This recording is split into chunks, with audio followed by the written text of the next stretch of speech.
el agradecimiento que significa para un argentino que nació en Buenos Aires y que vive hace muchos años en Madrid, que todavía se acuerden en la Argentina y lo inviten a dar una conferencia. Yo he pensado en varias oportunidades, lo he apuntado inclusive, que la discusión sobre la teoría personal de la ilicitud solo ha tenido entre nosotros, es decir, en Argentina, un desarrollo bastante limitado, más limitado del que hubiera sido dado a esperar. Desde mi punto de vista, el principal obstáculo había sido el concepto de la aplicación de acción de la ley, con el que la teoría tradicional rechazó la concepción de la teoría personal de la ilicitud que postulaba la teoría de la acción finalista a partir de 1939. En esa discusión posterior de los años 60 y 70 no se tuvo en consideración que en realidad la discusión auténtica en torno a la teoría de la acción finalista era una discusión en torno a la teoría de la ilicitud.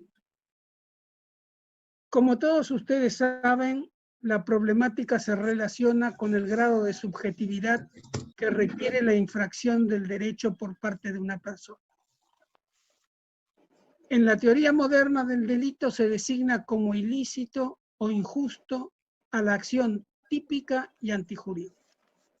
La palabra injusto proviene de la traducción de la palabra Unrecht alemana, que literalmente también podría haber sido traducida como negación del derecho.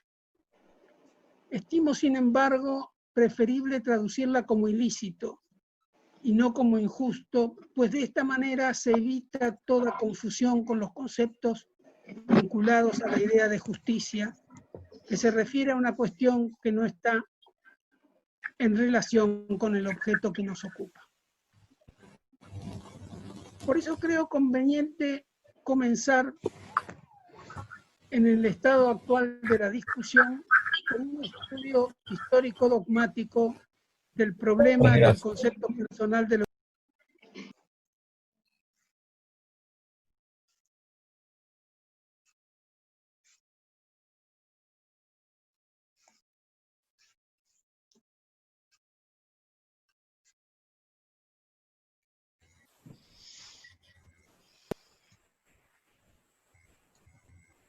Pasó.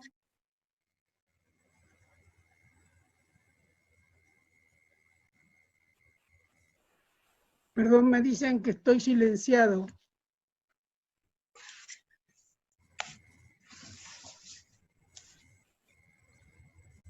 Perdón, no sé si se me escucha. Ahora se le escucha, profesor. Ahora volvió. Ah, bueno, muy bien. Entonces decía que prefiero traducir la palabra Unrecht alemana como ilícito, aunque también se podría traducir literalmente como negación del derecho. Me parece que la palabra ilícito tiene la ventaja de que se evita toda confusión de los conceptos con la idea de justicia, que es una cuestión que no está vinculada al objeto que hoy nos ocupa. En el estado actual de la discusión, creo conveniente intentar un estudio histórico dogmático del problema del concepto personal de lo injusto o de la ilicitud, es decir, un estudio histórico dogmático de un concepto personal de la acción típica y antijurídica. Esta cuestión había sido objeto de importantes discusiones en la dogmática alemana del siglo XIX, cuando comenzó a ser discutida la diferencia existente entre los actos de un ser humano y los hechos de la naturaleza. El problema estaba al menos en parte vinculado con la teoría de las normas y con la teoría de los imperativos, y su solución era claramente subjetiva. Sin embargo, hubo opiniones contrarias y, por ejemplo, August Comte en 1878, que era un representante clarísimo de la teoría de los imperativos, sostuvo, cito textualmente, que los mandatos y prohibiciones del derecho se dirigen no solo a personas capaces de voluntad, contradiciendo de esta manera a un autor que sostenía lo contrario y que era Merkel. En la recepción de la dogmática alemana en la Argentina y en España, que tuvo lugar en España en 1931, después de la lección inaugural del curso 31-32 de Jiménez de Azúa, y en Argentina se fue concretando a través de los trabajos de Núñez y de Soler, que culminan en 1940 con el derecho penal argentino de Sebastián Soler. Esta problemática no llegó a ser en aquel tiempo materia de discusión.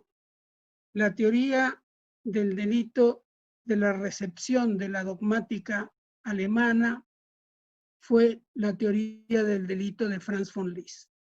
La comprensión de la norma y la motivación, consecuencia de la misma, no eran en la concepción de Liszt relevantes a los efectos de la perturbación social producida por la lesión o la puesta en peligro de un bien jurídico que definía la acción contraria al derecho en su sistema. Es curioso que todavía en 1924 Metzger seguía sosteniendo que el derecho es un orden vital objetivo y que lo ilícito es la perturbación de ese orden. Exactamente lo mismo que decía von Liszt. Es claro que con esas premisas, un concepto personal de lo ilícito, como ustedes comprenderán, carecía de espacio. Pero la pregunta era importante. ¿Es posible la infracción de una norma por quien no está en condiciones de entender el mensaje de la norma que infringe? Sin duda, como sostenía Thom, en el ámbito del derecho penal no hay punibilidad sin culpabilidad, ni condena, ni ejecución contra un inimputable. Pero, ¿habría infracción del derecho? Esta es la pregunta que, en definitiva, tenía que ser respondida. Si nos remontamos al pensamiento penal del siglo XIX, del que provienen las ideas básicas de la dogmática penal alemana receptadas en España y en Argentina a partir de Jiménez de Azúa, es posible constatar que la objetividad de la antijuricidad no fue cuestionada hasta la irrupción de la teoría finalista de la acción en los años 60 y 70 del siglo pasado. Sin embargo, como se ha señalado, desde las investigaciones de Adolf Merkel sobre el objeto de lo ilícito civil y penal, que culminaron en su teoría de la imputación penal, la discusión sobre el subjetivismo en la determinación de lo ilícito y de lo lícito no ha cesado hasta hoy. Es curioso que esta opinión, que proviene de Dornsifer, un discípulo de Armin Kaufmann, y que es de 1979, sea todavía mantenida en forma enérgica por Michael Pavlik en el mismo sentido. Dice Pavlik, hace más de medio siglo que la cuestión del merecimiento de reconocimiento del ilícito no culpable como categoría independiente de la teoría del delito ha formado parte de los temas más discutidos de la ciencia jurídico-penal alemana. Como se dijo, la recepción de la dogmática alemana en España y Argentina tuvo lugar solo a partir de von Liszt. Los antecedentes que habían tenido lugar en la dogmática alemana anterior a Liszt, salvo algunas excepciones, no fueron objeto de especial atención. Se aceptó, como lo proponía von Liszt, que todos los elementos subjetivos del delito, lo proponía desde 1881 en la primera edición de su libro, todos los elementos subjetivos del delito eran ajenos a la categoría de la intijuricidad y que formaban parte de la categoría a la que pertenece el concepto de dolo, es decir, a la culpabilidad. Tanto en Argentina como en España se admitió este punto de vista prácticamente sin ser cuestionado. La antijuricidad es entonces una categoría objetiva. Ahora, si en el análisis histórico dogmático que propongo partimos de la teoría de la imputación, tal como la concebía Werner en 1843, lo que deberíamos abordar en primer término es precisamente la cuestión de cómo se objetivó lo ilícito, cómo se produjo la objetivación de la relación de una acción contraria al ordenamiento jurídico. Porque el desarrollo de esta problemática tiene su punto de partida precisamente en la teoría de la imputación del siglo XIX. Y en la teoría de la imputación no se hizo una clara distinción entre ilicitud y culpabilidad. No se hizo tampoco referencia a la infracción del derecho, pero es claro que al adjetivar la imputación como imputación criminal, era evidente que se refería a actos humanos contrarios a un mandato o a una prohibición penal. El sistema dogmático de la teoría de la imputación se estructuraba básicamente en torno a dos elementos, el sujeto y el objeto del delito.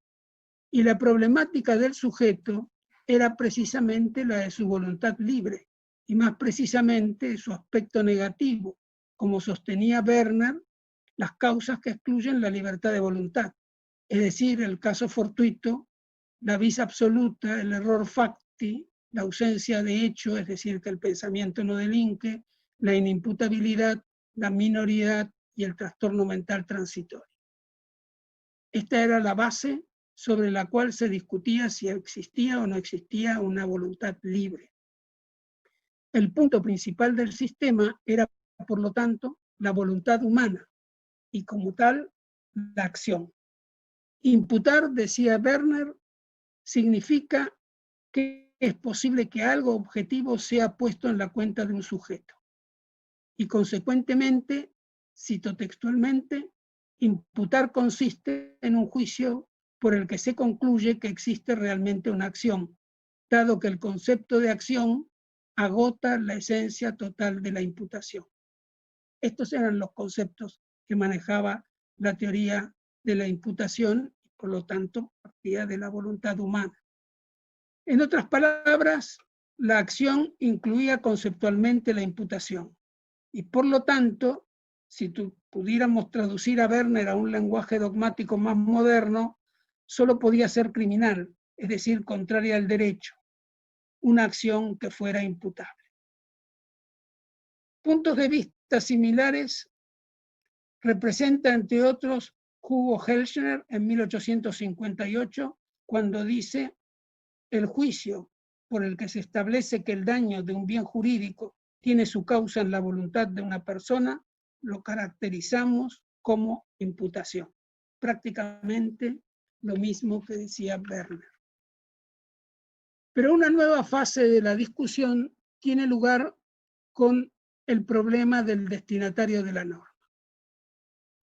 Desde esta perspectiva es que Adolf Merkel, un autor muy importante en esta materia, en 1867 afirmó que lo ilícito consiste en la infracción de mandatos o prohibiciones del derecho y que estos imperativos solo están dirigidos a la voluntad de personas capaces de imputación y por lo tanto solo pueden ser lesionados por la voluntad de estos.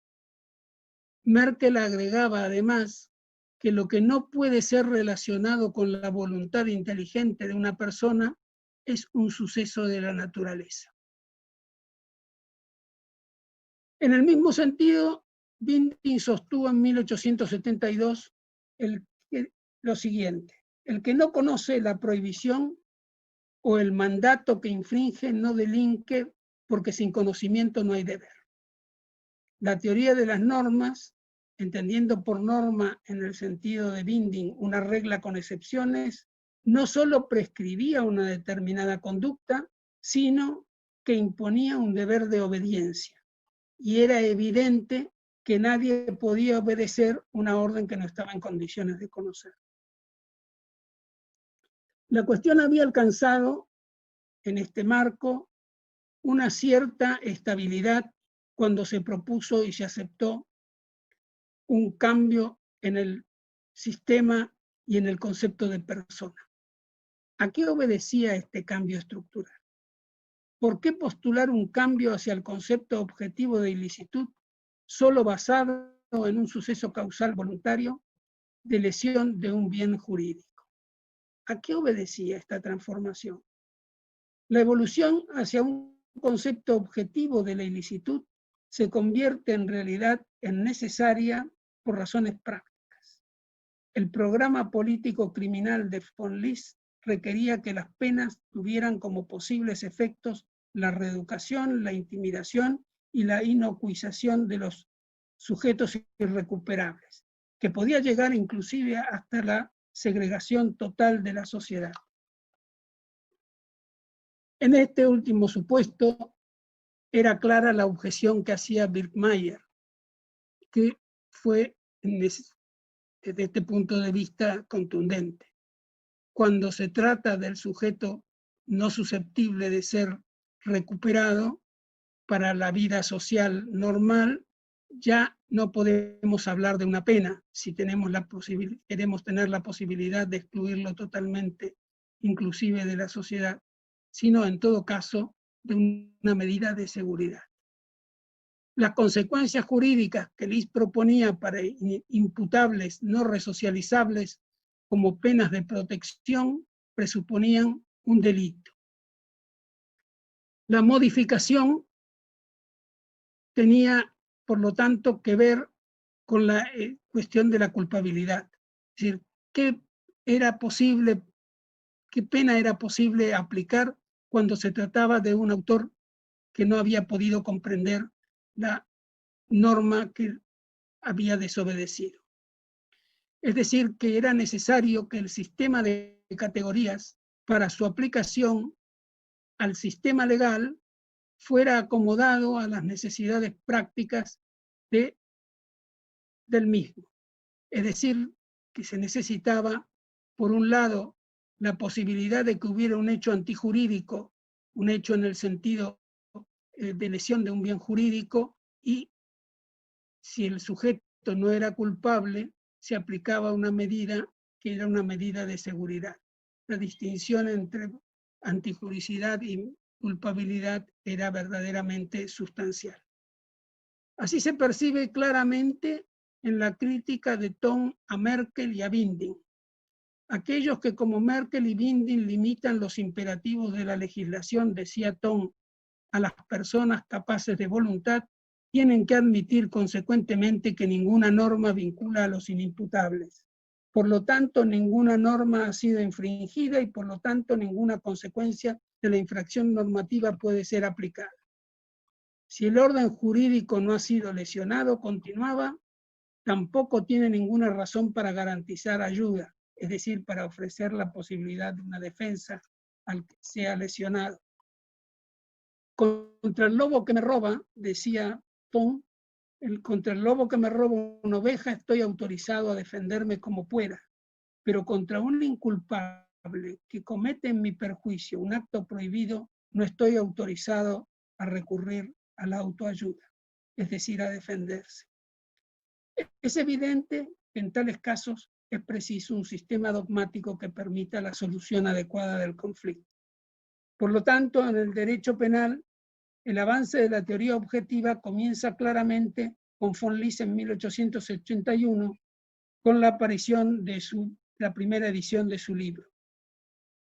Admitiendo todavía von List en esa primera edición que el marco teórico en el que se desarrollaba la teoría del delito era el marco de las normas de Winding. Pero lo hizo de una manera contradictoria, porque aunque en la primera edición, como estoy diciendo, List parte de la teoría de las normas como reglas con excepciones en el mismo sentido que Winding y admite que esta genera obediencia, es inconsecuente cuando dice que solo la objetiva contradicción de la acción con la norma convierte al dolo en dolo culpable y que esto tiene una importante consecuencia, la consecuencia de que la contrariedad a la norma no pertenece en sí al concepto de dolo. Con otras palabras, la infracción del derecho ya no requería necesariamente que el autor haya podido comprender la orden que el derecho le dirige a través de la norma, y por lo tanto ya no es necesario ni siquiera que la conozca. En 1886, List explicó un poco más su punto de vista y lo hizo criticando en un artículo publicado en su revista, en el que criticó profundamente los conceptos de acción y bien jurídico de Binding y les imputó o les atribuyó una excesiva abstracción y formalismo. Y sostuvo, además, un principio metodológico que es importante no olvidar. Lo cito textualmente. Todo el valor de la construcción de los conceptos jurídicos, decía List, todo el significado científico de su sistema reside en que éste y aquella facilitan y aseguran la aplicación de las normas jurídicas a los hechos de la vida jurídica. Cuanto más se prescinda de la legislación y la ciencia y se recurra a la casuística, tanto más confusa será la administración de justicia. Solo el conocimiento sistemático garantiza un dominio total de la materia. Fin de la cita. El carácter abstracto de la noción de norma y su infracción no permitían, desde el punto de vista de List, ver que el delito era algo real, un suceso sensible del mundo exterior que afecta a personas y cosas y que constituye en realidad una modificación, y este es el punto que hay que subrayar, una modificación según las leyes causales que dominan la naturaleza. Los elementos subjetivos de la persona, es decir, del autor, solo son para List materia propia del dolo, que se considera una forma de la culpabilidad. La distinción entre el acto antijurídico y la culpabilidad en realidad ya era reconocida antes de las modernas formulaciones de von List. Pero el sistema elaborado por von List tuvo el mérito especial de haber introducido mayor claridad y practicidad.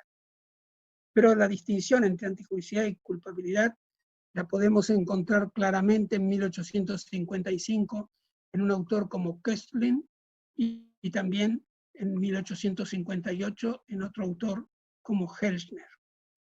Esta distinción obligaba, en cierto sentido, a reducir la lesión jurídica a una observación objetiva de la norma jurídica, dado que todos los elementos subjetivos se trataban como formas de la culpabilidad. Sin embargo, la razón última de la búsqueda de un concepto objetivo del ilícito es, como vimos, una necesidad práctica del sistema de doble vía propugnado por von List, que admitía las que primeramente llamó penas de seguridad y finalmente, en la última edición de su tratado, medidas de seguridad. La lesión o la puesta en peligro de un bien jurídico debía ser también un presupuesto de las medidas de seguridad y constituir una categoría diversa de la culpabilidad y de las condiciones que justifican las medidas de seguridad, sobre todo cuando las medidas de seguridad se aplican a sujetos imputables, es decir, a los irrecuperables.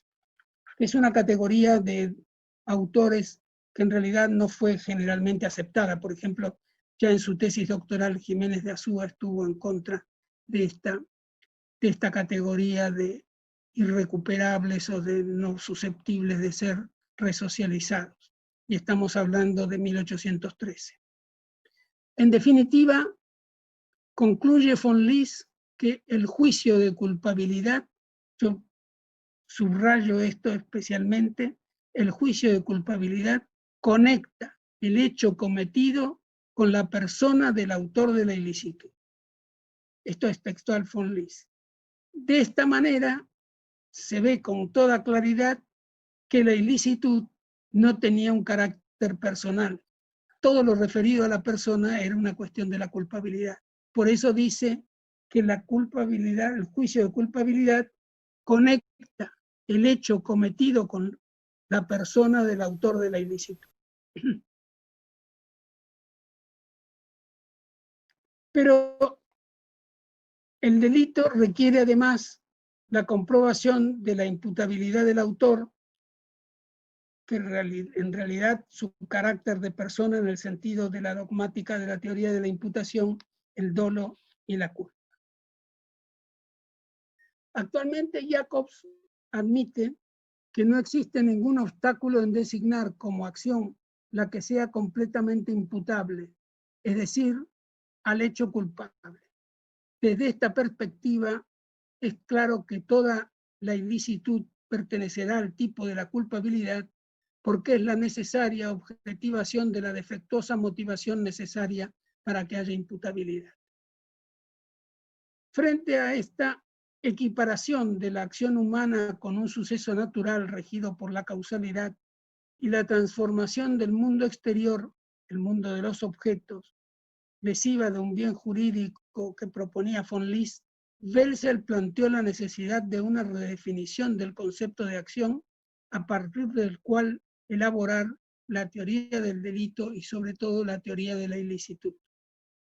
Es importante subrayar que la teoría finalista es dogmáticamente considerada sobre todo una teoría de la ilicitud, basada en una concepción de la ciencia del espíritu contraria al positivismo naturalista de von List, que reconocía sus fundamentos en la obra, me refiero al finalismo, reconocía sus fundamentos en la obra de autores como Dilthey y sobre todo como Nicolai Hartmann, especialmente en la tesis sostenida por Hartmann en su Ética en 1925. Sustancialmente, Welsel elaboró los conceptos de acción e ilicitud en el sentido de Nicolai Hartmann,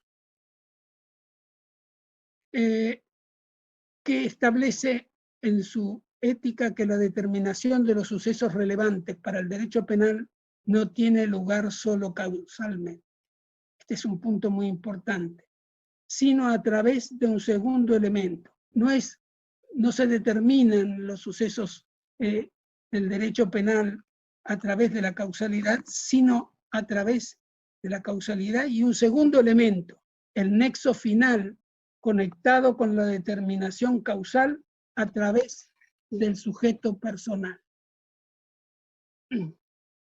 Welsel parte, además, de un principio metodológico que había expuesto en 1930 y que decía, cito textualmente, lo que es verdad en una ciencia tiene que poder encontrar su lugar en las otras.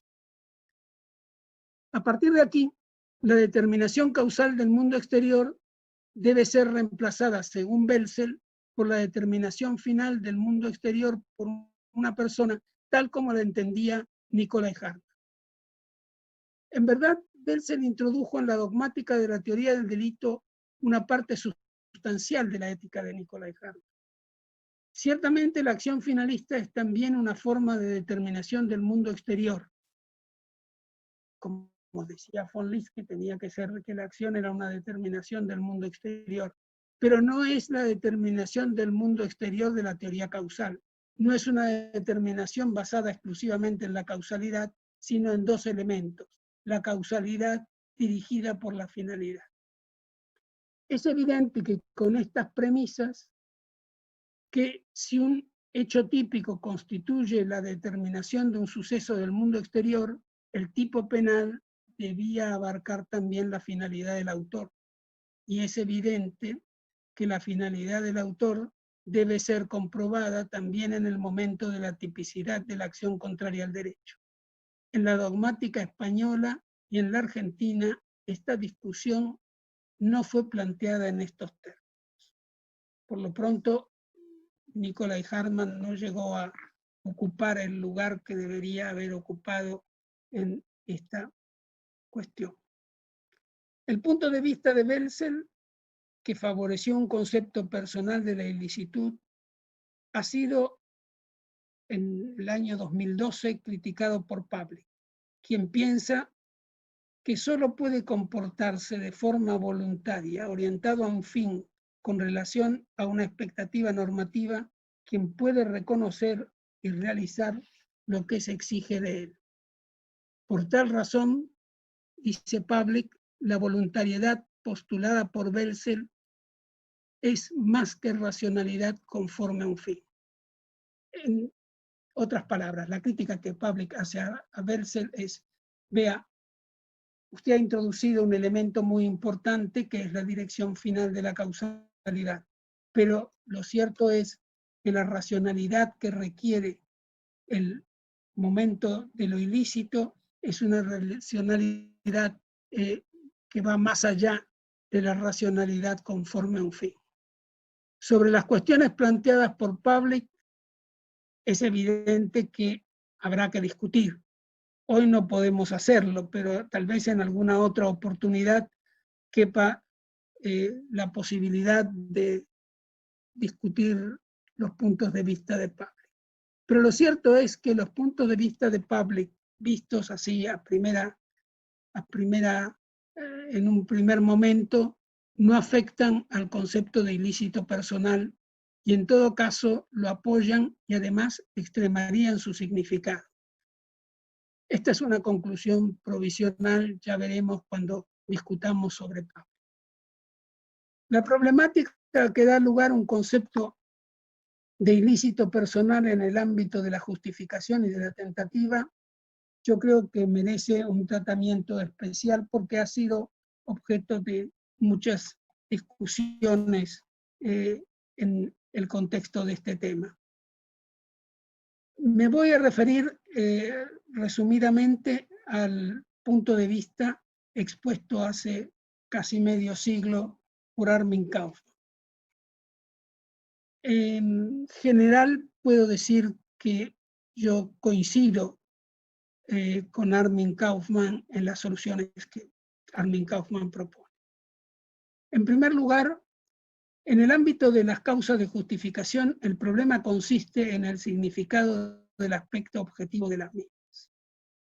Si el autor ha tenido un error inevitable o invencible sobre la existencia de los presupuestos objetivos de la causa de justificación, por ejemplo, sobre la existencia de la agresión antijurídica e inminente de la legítima defensa, es decir, en el supuesto de las eximentes putativas, cabe preguntarse, ¿ha obrado de todos modos justificadamente?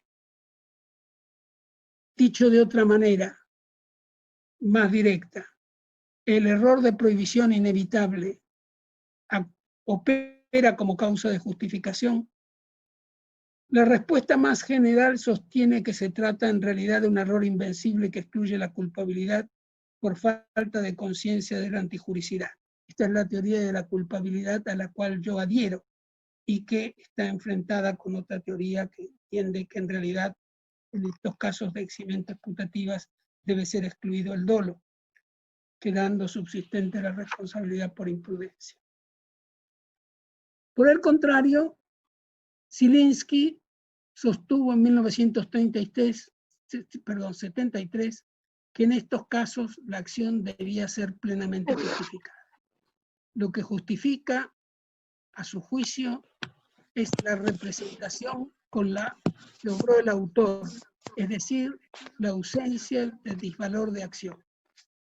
Cito textualmente, el disvalor de acción fundamenta la ilicitud. El valor de acción fundamenta la exclusión de la misma. Armin Kaufmann no compartió totalmente este punto de vista, en el que seguramente había inspirado a su discípulo Zielinski. Pero Kaufmann, repito, no compartió este punto de vista y se basó para ello en el efecto que tiene la excepción de la norma o la causa de justificación. Desde su punto de vista, la excepción de la prohibición no debe depender solo de la representación del que se cree que defenderse.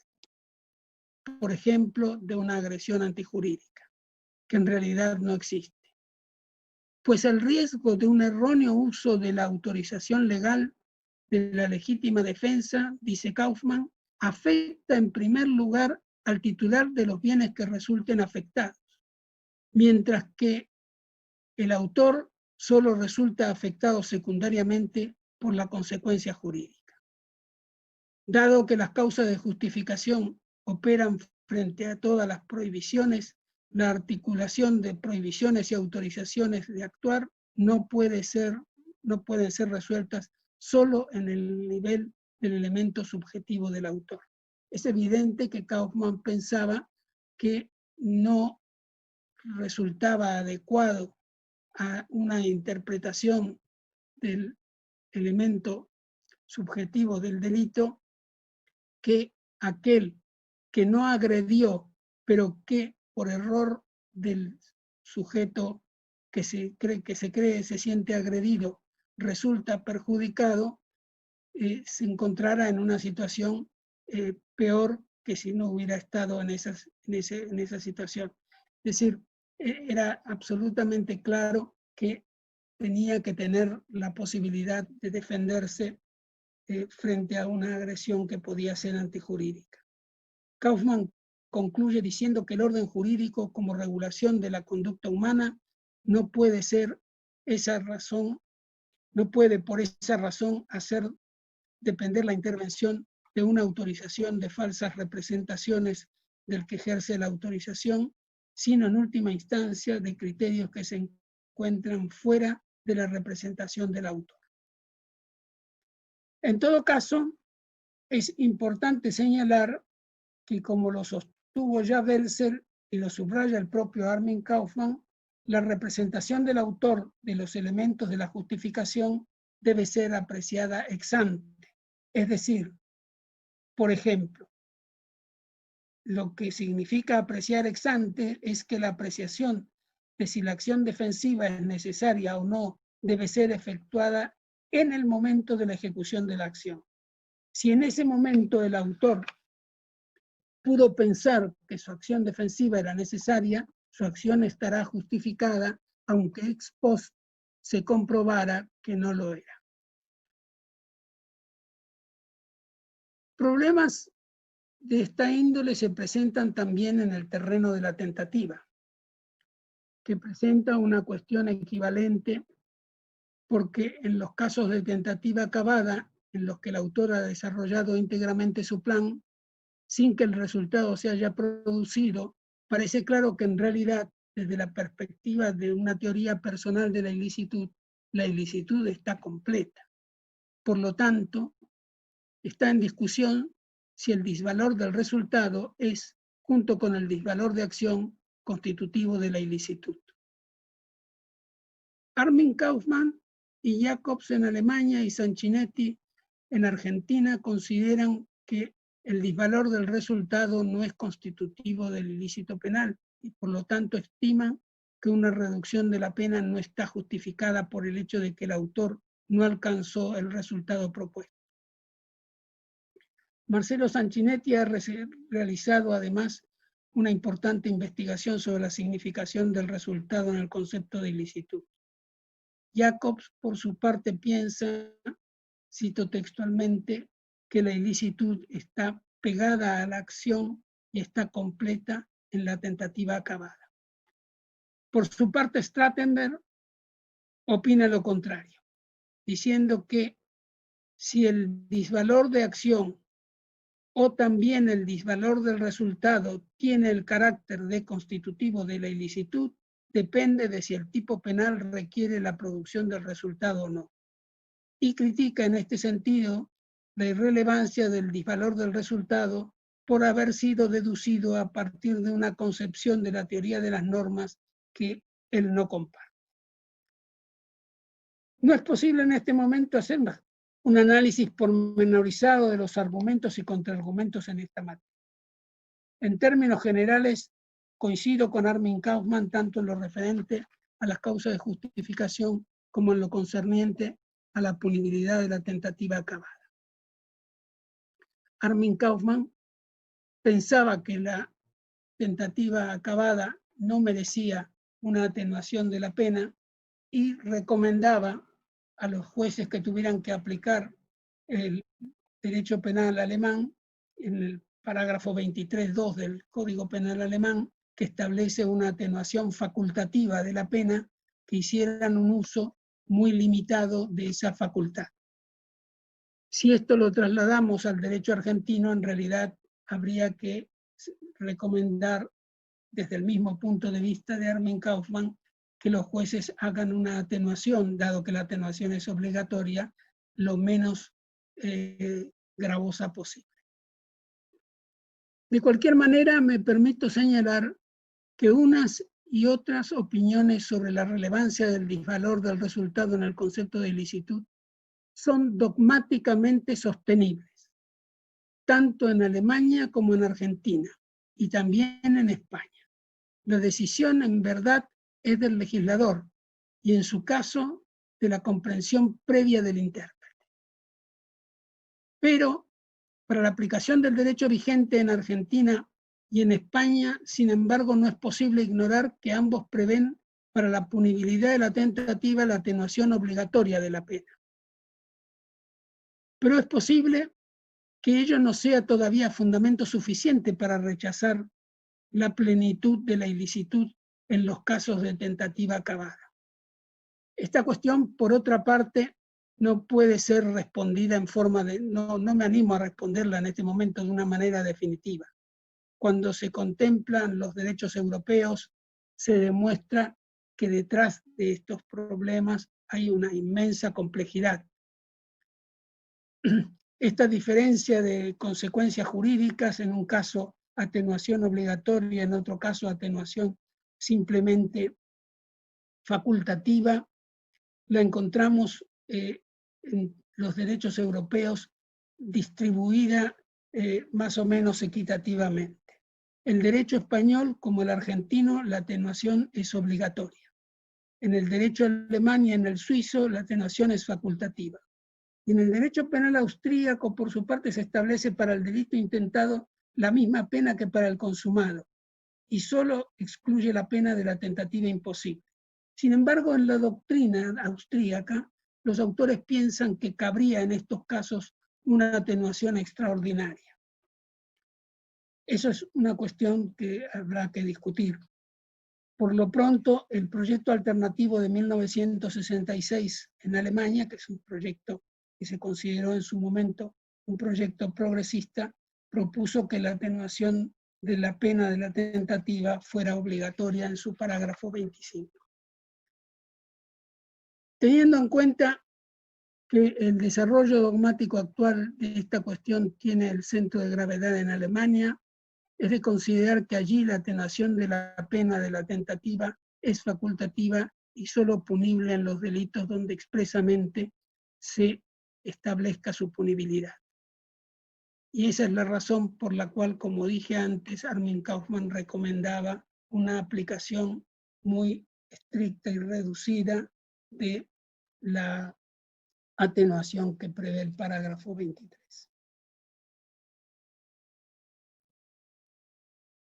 En el Código Penal argentino y en el español, la atenuación de la pena de la tentativa es obligatoria, como dije antes. Estimo que hay razones para repensar esta decisión del legislador. En el caso argentino, el marco penal aplicable es mucho más amplio que en el caso español, y esta atenuación legal puede ser político-criminalmente y dogmáticamente cuestionada, pero hoy por hoy está vigente y debería ser revisada en una futura reforma del Código.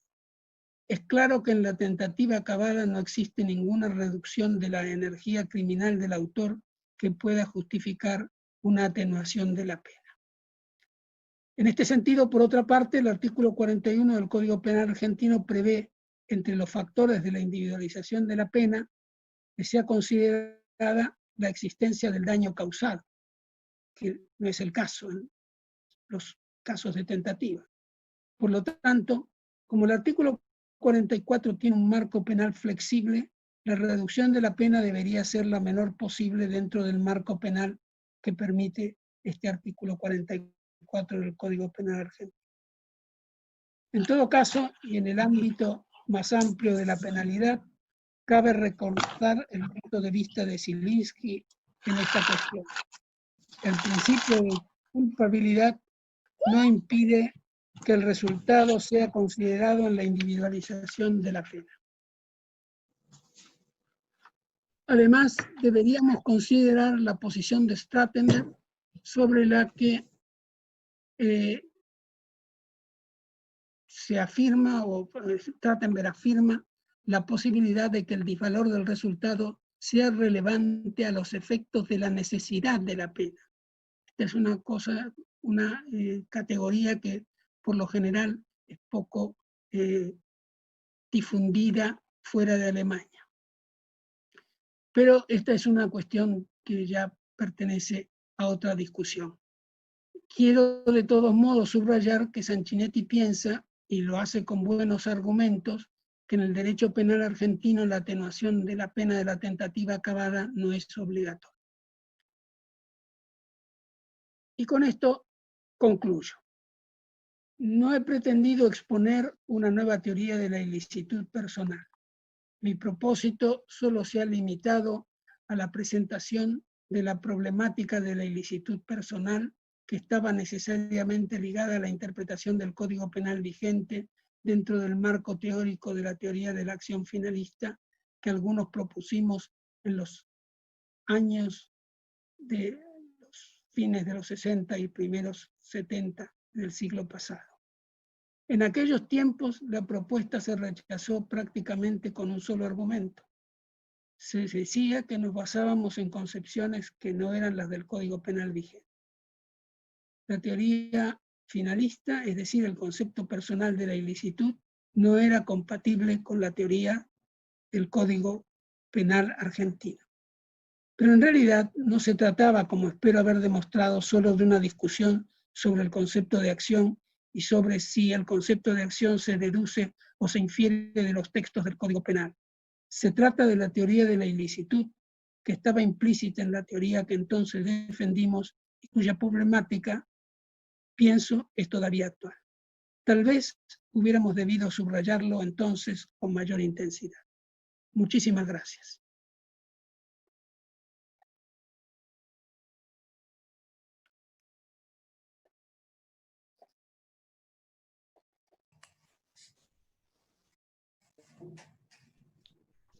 Bueno, muchísimas gracias al doctor Bacigalupo y quedamos abiertos para un espacio de preguntas. Por lo pronto, habíamos pedido que se traten de canalizar a través del chat y hay una que ya hemos rescatado, en la que lo que se pregunta es lo siguiente. No sé si me escucha bien, doctor Bacigalupo. Lo escucho perfectamente, pero sigo sin verme en la pantalla. ¿Perdón? Que sigo sin verme en la pantalla. Muy bien. Pero escucha la pregunta, ¿se la puedo pasar? Sí, perfectamente, sí. Muy bien. La pregunta que hicieron es: la creación jurisprudencial de la categoría del dolo eventual en ordenamientos donde no contienen expresamente siquiera la palabra representación, ¿vulnera el principio de legalidad o no, por asumirse que tal eventualidad está íncita en todo dolo? Bueno, esta es una cuestión que no tiene Nada que ver con lo que estábamos hablando. nada que ver con lo que yo había dicho, pero bueno, el dolo eventual siempre ha sido la construcción del dolo eventual y la construcción de la imprudencia siempre ha sido una cuestión que no está totalmente definida en los términos de la ley. De manera que es un problema de interpretación. Y un problema de interpretación que tiene sus reglas hermenéuticas y que a mí me parece que no infringe ningún principio de los principios establecidos por el Estado de Derecho. Muy bien. Aquí hay otra pregunta que nos pide acerca de la importancia del disvalor del resultado en los delitos culposos o imprudentes. Una pregunta que es un colega de Paraguay. Sí.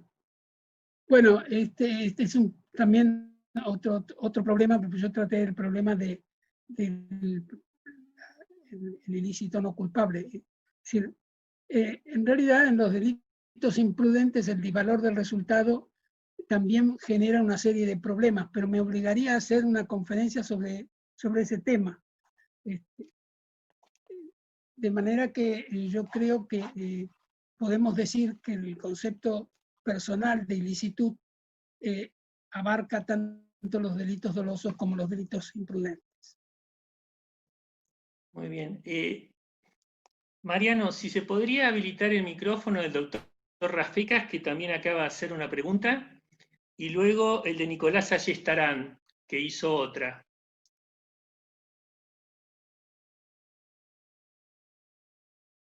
Daniel creo que ya lo tiene habilitado, ¿eh?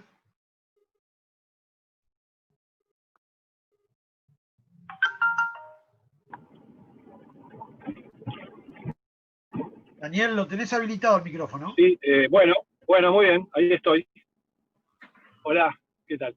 Hola, ¿qué Sí, tal? profesor, quería preguntarle, en el error de justificación al revés, es decir, allí cuando al autor le falta el conocimiento de la existencia de la situación de justificación, esos casos que, bueno, son muy raros de ver en la jurisprudencia, ¿no? Pero al menos dogmáticamente son siempre interesantes y debatidos. ¿Cómo hacemos, cómo se hace para colmar la exigencia mínima de disvalor de resultado en esos casos? Teniendo en cuenta que pareciera que hay puro disvalor de acción, ¿no? Para fundamentar en ese caso la posible imputación. ¿Me podría repetir, por favor, la pregunta? Sí, los casos de lo que antiguamente, por ejemplo, no sé, Graf Sudona denominaba los casos de ausencia de tipo. Es decir, que, y más modernamente se los conoce como error de justificación al revés. Es decir, aquel caso en donde, por ejemplo, alguien está muriendo por un escape de gas en una vivienda. Recuerdo el ejemplo de Carlos Nino, y entonces viene un ladronzuelo que rompe la ventana para robarse una torta, ¿no? Ese es el ejemplo de Nino. Y entonces resulta que le salva la vida. En esos casos, en donde la enorme mayoría de la dogmática alemana propone criminalizar o tipificarlos como tentativa, en ese caso, como tentativa de robo. O después recuerdo también el ejemplo que propone, creo que era Roxino Yeye, en el cual una mujer está en su casa y cree que está ingresando su marido que se había ido de parranda, y entonces lo golpea y resulta que era un ladrón. Ese tipo de casos. La pregunta mía que me sigue dando vueltas es cómo hacemos para dar por satisfecho un mínimo de disvalor de resultado en ese caso, teniendo en consideración que en definitiva en el balance de bienes salvados y sacrificados pareciera que hay como un balance positivo, ¿no? En esos casos.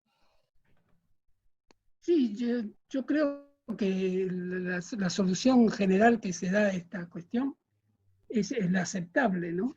Naturalmente, el que rompe la ventana para robar realiza un acto ejecutivo del delito de robo.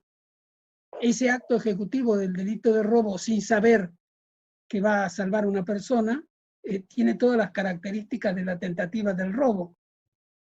Ahora, el problema es si eso se puede compensar con la casualidad de haber salvado a una persona.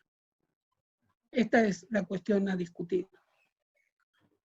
Pero la cuestión de que haya una tentativa, cuando él ignora que en realidad estaría justificado, a mí me parece que no es discutible.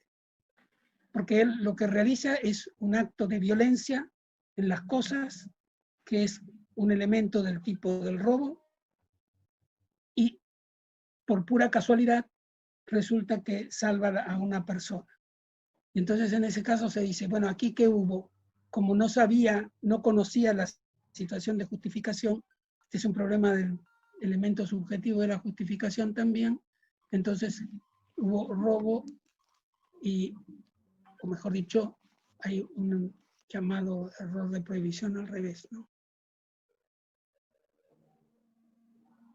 No sé si es, claro, es decir que si se quiere la cuestión contraria al problema de la tentativa acabada, ¿no? Donde está toda la acción realizada y no se produce el resultado, y entonces hay que atenuar o no hay que atenuar esa pena. Y aquí se trata de saber si la casualidad que dio lugar a la salvación de una vida debe atenuar o no la tentativa de robo. Me parece que siempre conviene plantear todos estos problemas desde el punto de vista de qué hacemos, si condenamos o no condenamos al que se encontrara en esa situación. Exactamente. Vale. Pero uno podría decir, bueno, es que, en fin, aquí si hacemos una valoración de justicia, entonces hay que tener en cuenta que salvó a una persona, pero si se piensa que las causas de justificación requieren un elemento subjetivo, que es el conocimiento de la situación de justificación, ya ese argumento tampoco puede ser utilizado. Son temas que están en los límites y que resultan muy interesantes y que dependen mucho también de los criterios hermenéuticos con que se quiera aplicar el derecho en ese caso. Muchas gracias, profesor. Muy amable. No sé si contesté lo que, si di respuesta a la pregunta. Sí, muchas gracias. Muy amable. Ha sido muy amable. Gracias. Muy amable por hacerme la pregunta. Al contrario. Nicolás. Bueno, hola, buenas tardes. Primero que nada, agradecer al doctor Bacigalupo y felicitar a toda la Universidad Nacional de Mar del Plata por la organización de este evento. Yo lo que le quería preguntar al doctor Bacigalupo es si, en su criterio, recurrir a la noción de incumbencias puede tener algún tipo de operatividad para definir el injusto personal. Sí, naturalmente. Sí. Sí.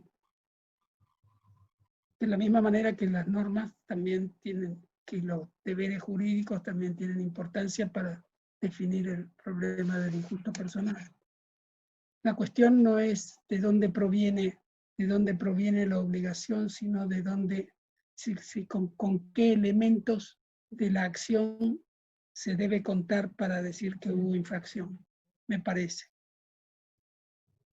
Perfecto. Muchas gracias, profesor. Mariana, había una pregunta pendiente de Gonzalo Molina, si se puede habilitar.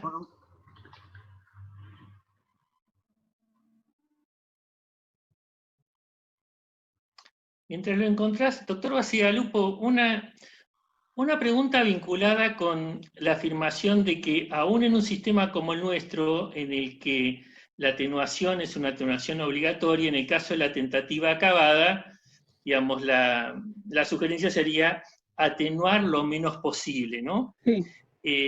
Este punto de vista me da la impresión que impactaría fuertemente en otras opciones que hace el legislador, por ejemplo, en materia de derecho penal premial.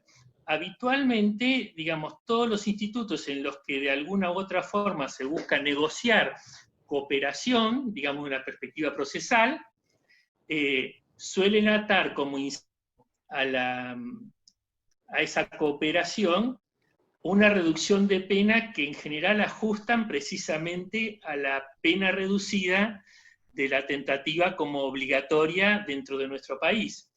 Y esto incluso a veces lo anticipan hasta mucho antes de la sentencia definitiva, sino, por ejemplo, para definir si a alguien lo van a excarcelar o no. Digamos, desde esta perspectiva, la idea de atenuar lo menos posible, digamos que conspiraría fuertemente contra la idea de este derecho penal premial, que no se trata de fomentarlo, pero sí simplemente de observar que si esto funcionara así, entonces, digamos, el sistema de incentivos se cae. Sí, yo lo que debo decir es que este tipo de delito premial, perdón, de derecho premial, no me resulta en absoluto simpático. Es decir, que no me parece que contribuya a una mejor administración de justicia. Así de categórico.